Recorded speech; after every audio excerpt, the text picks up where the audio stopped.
She's gonna help.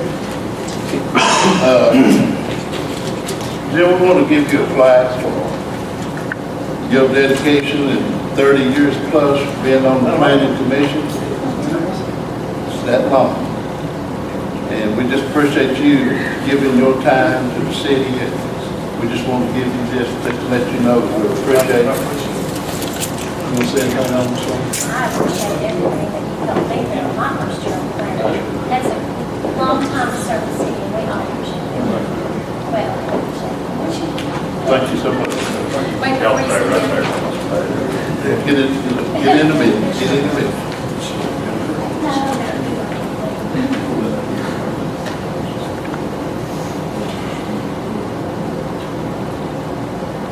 You know, when he was shaking.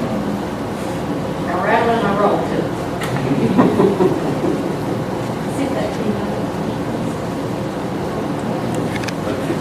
But it's just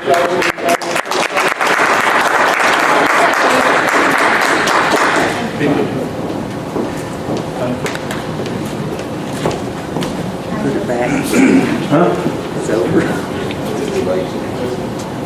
Joy took it. Joy took the picture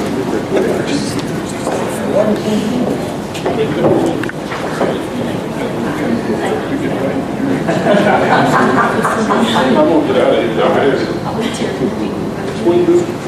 it's hard to get paid for this. any comment from citizens?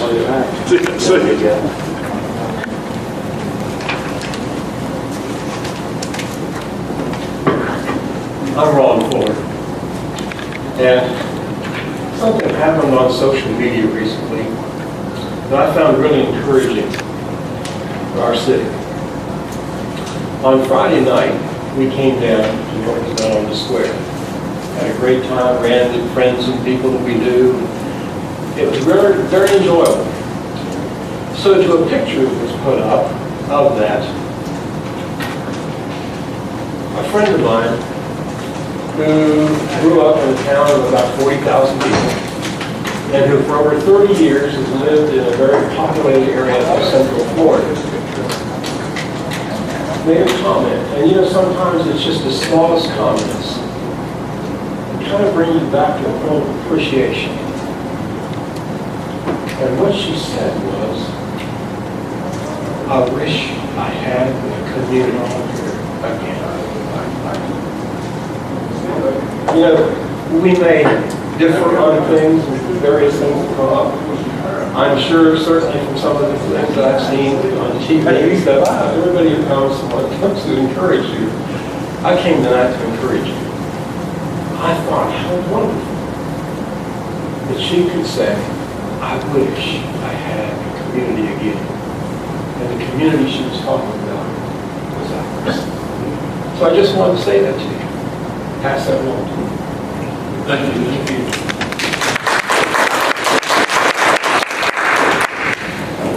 Okay, we'll get into committee, safety committee. I don't have nothing to say to you. We'll meet tomorrow night, 5:30. Not o'clock, no. It's 5 o'clock. 5 o'clock in the order. Finance. We've not met since we last reported, and the meeting tomorrow has been canceled with the subject of calls, anything comes up at the meeting for this one. Okay, okay. Arts Commission. We have not met since it's on meeting Thursday.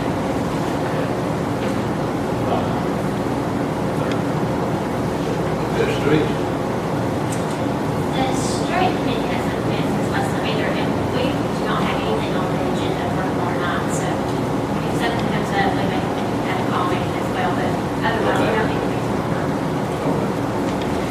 water and sewer.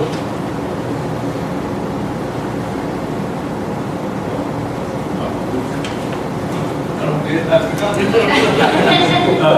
We don't, we've not met, and I noticed we had a note here that the meeting Thursday has been, not going to have one Thursday. We have not met since. Two residents, We also met since. okay.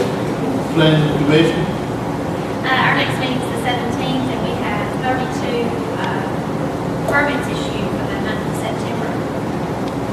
That's all. historical zoning, Thursday at 4:30. okay.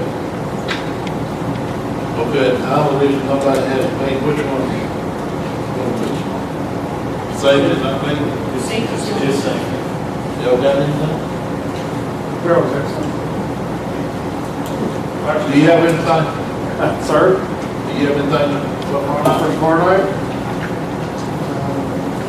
I usually, What about you, Bill? For the safety committee? Yeah. Yeah, we're going to be talking a little bit about the Westwood area and speed. Oh, about to put that, Right. okay. All right. Okay. Okay, we get to the resolution and ordinance. We now have on the agenda is an ordinance to enter into a contract with Langley and Taylor Pool Corporation for purchase of the ultraviolet pool sanitation system at a cost of $112,227.73, presented for first reading. Second, Second. the discussion. Was that not included in that one we approved with all the?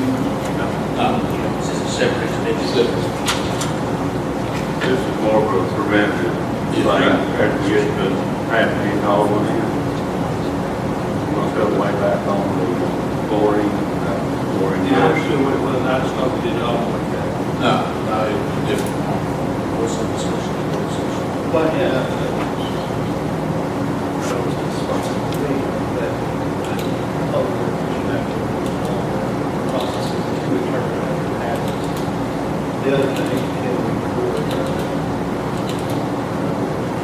that we actually pass this thing, can we turn around this and stuff?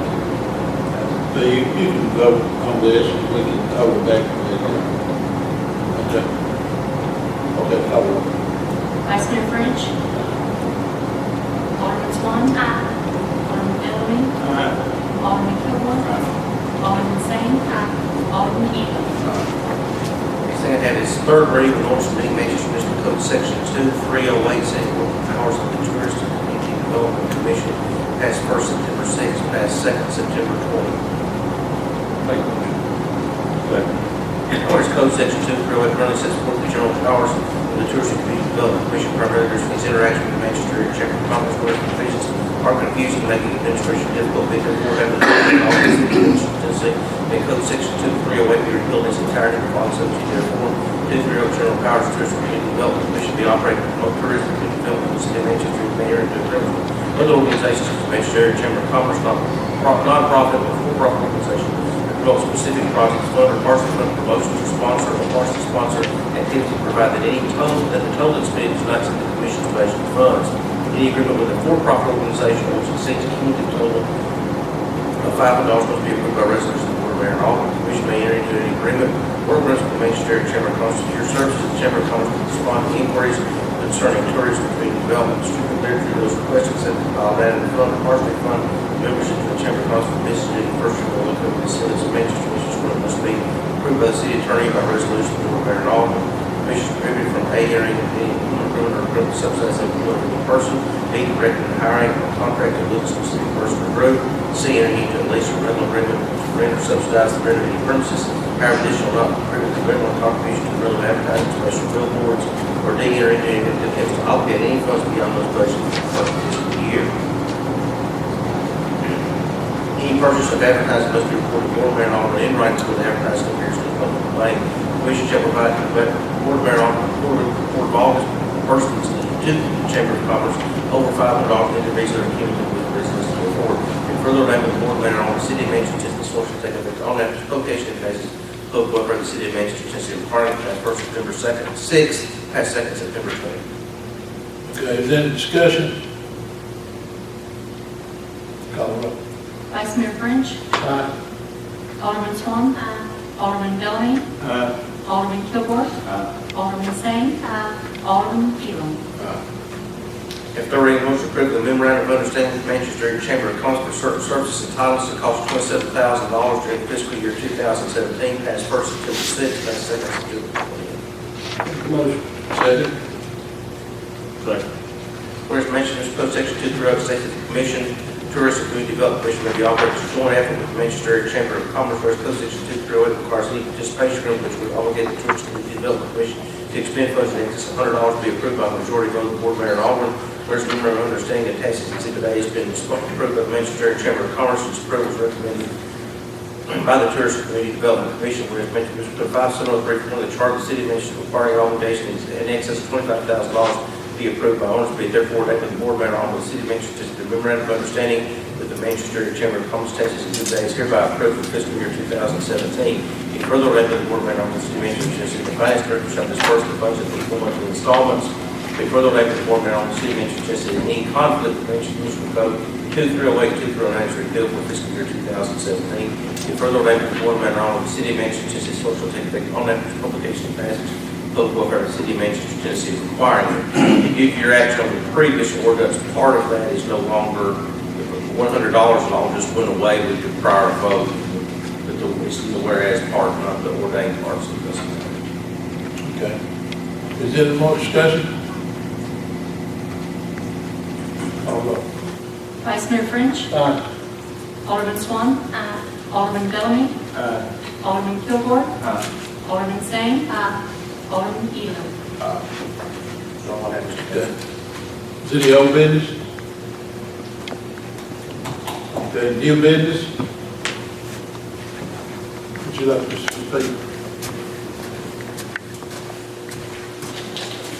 Good evening. I don't know all of you, but I do know a few of you. My name is Nick Kidman. Born and raised here in Manchester, lived here a long time.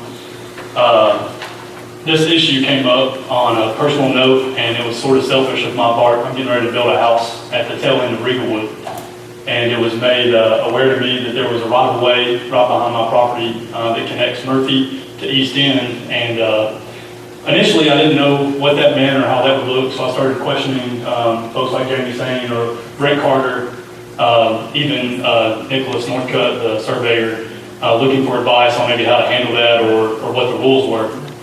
And when I talked to those three folks, all three of them gave me the impression that I should just ask that that property be abandoned because that kind of thing happens. And I didn't know what that meant. I just knew that it meant there wouldn't be a road right behind my house. And so I started down that path, and then at the street committee meeting, I was not present. I was under the impression that I would get a positive recommendation from this group. I received a negative recommendation, so my interest peaked, and attended the City Planning Commission, where again I did receive a negative recommendation.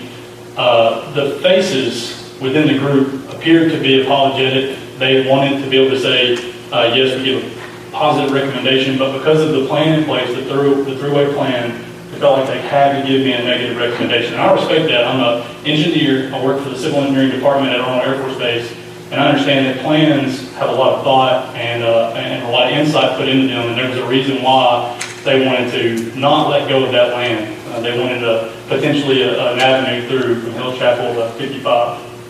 So the answer to me was, at this point in time, we have to say no, because that's what our plan says.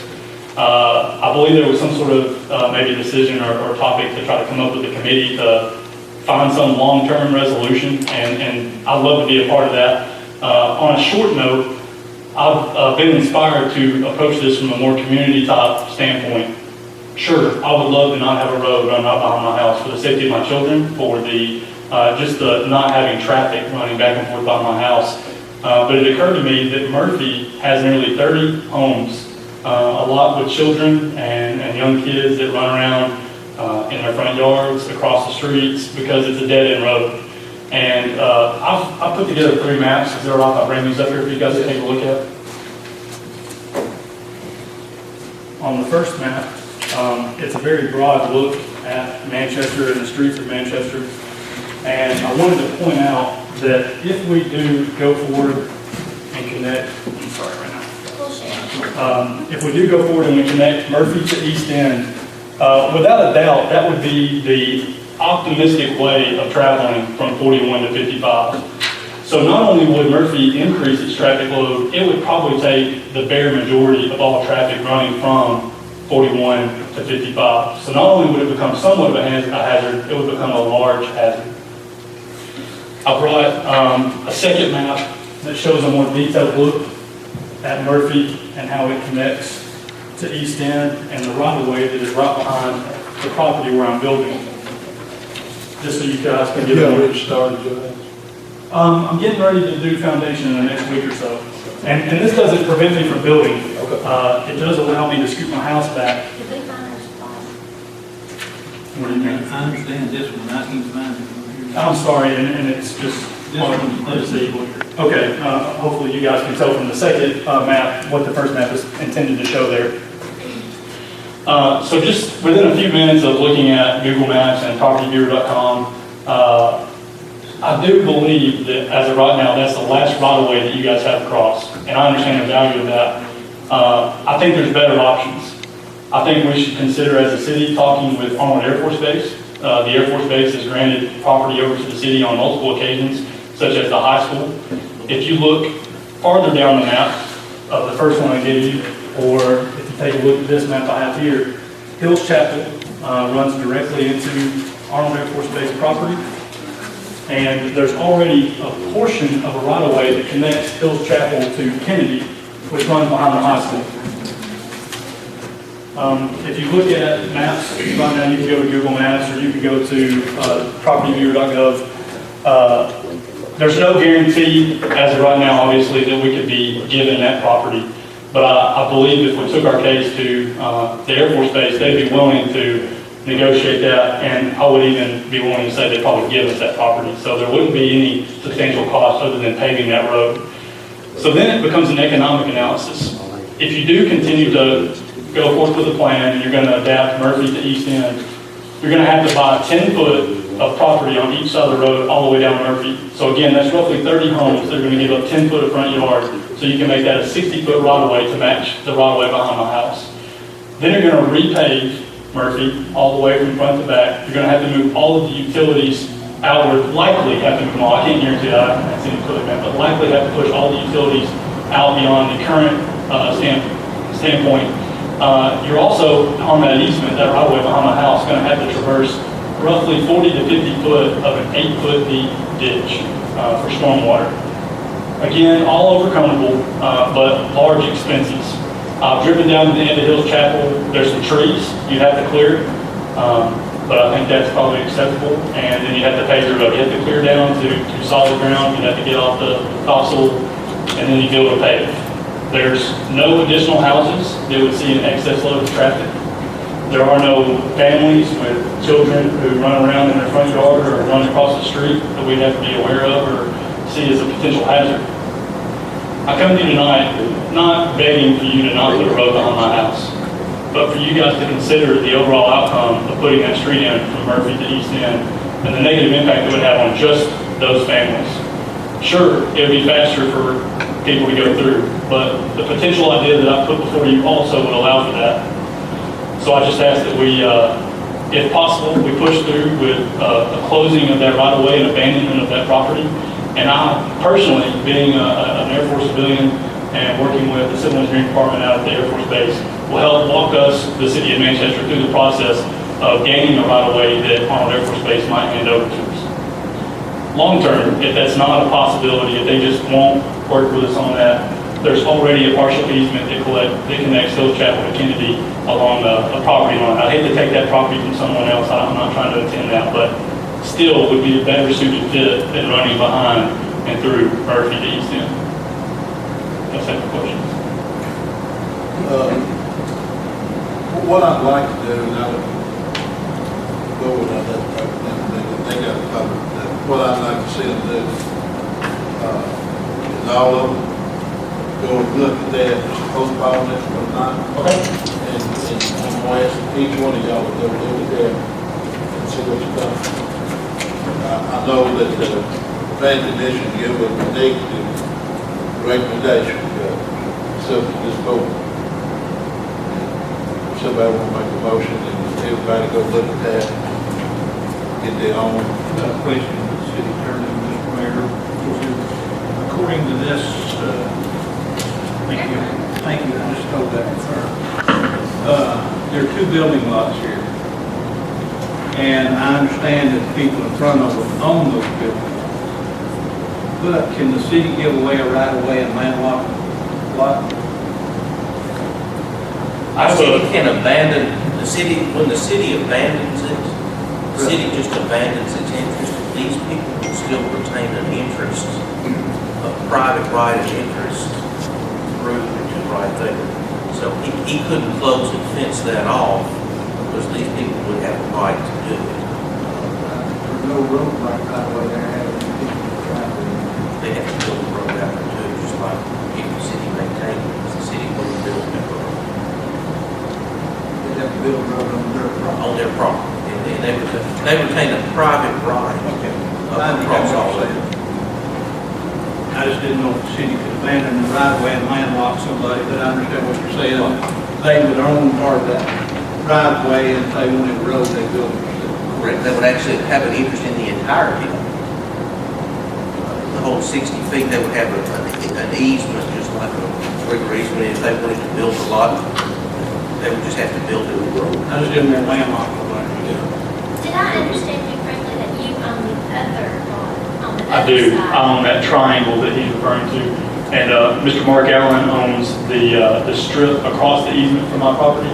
And he's right up against that cul-de-sac. And some of what we had talked about as property owners was that you guys would maintain the cul-de-sac. You guys would keep that property, and then beyond the cul-de-sac would become landowners. And then if necessary, 40 foot at the end of Murphy, so that those two properties, that little triangle wedge, as well as Paul Thornton on the backside of that, would still have access to that right-of-way. But we just don't want the complete right-of-way to still be in place and have potential roadway come through.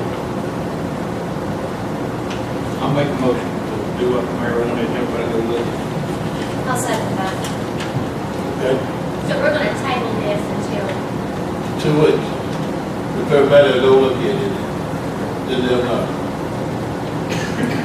in that 2 weeks, Jamie, could you do a letter to all the board about the discussion at planning, explaining the plan? Yeah, we explained it pretty well in the minutes that we handled this. I'll just give everybody a copy of the commission minutes.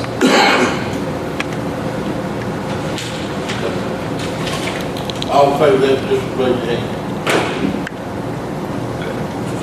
All right, thank you. Thank you all.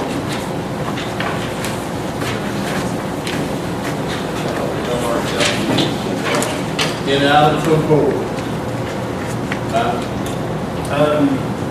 Cobb County Young Professionals, they moved their meeting day to October 13th for Beach Creek Winery. You may have done a lot of What is that? October, it's Thursday night. I contacted Lana Rogers to check on the school study, and she informed me that she was planning on being here in 2 weeks to Yeah. go over some charter changes. Yeah. What date is that she's having? She didn't. It's the next board meeting, it's a work session. You'll get a copy of it. She is hoping to have that study with her. Okay. on that night. Okay. No, sir. All right, we'll adjourn. Don't forget, Old Timers Weekend.